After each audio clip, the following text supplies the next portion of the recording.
Эгер азыр онуна чейин өзгөргөндө комендантский часты туура чечим кабыл алынды. Бишкекте, Ошто, Жалал Абадта, анан тиги аябай өсүп аткан Ат Баш районундачы, нарында Ат Баш районунда.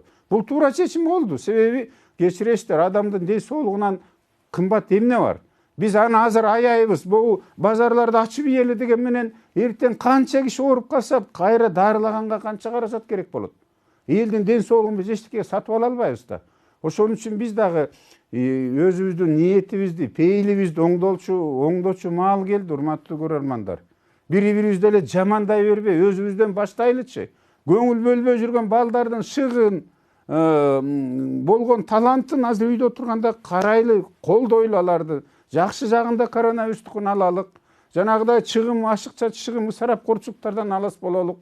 Бири-бирибизге мамилебизди оңдойлук. Анан бир 10 күн чыдайлык дагы, андан кийин баарыбыз чыгып туруп, баарыбыз эмгектенип туруп, мамлекетти оңдойлук.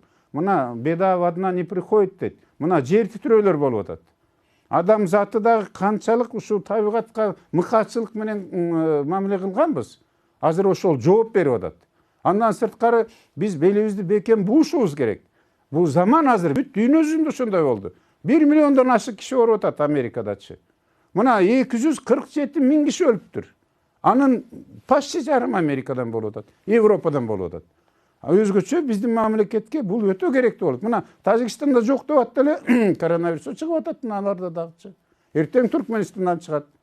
Бүгүн мына Казакстандан 3 миңден ашык чыгып кетти. Бизде Кыргызстанда 21 киши айыкса, 25 ооруга чалыптыр. Анын ичинен врачтардан 6.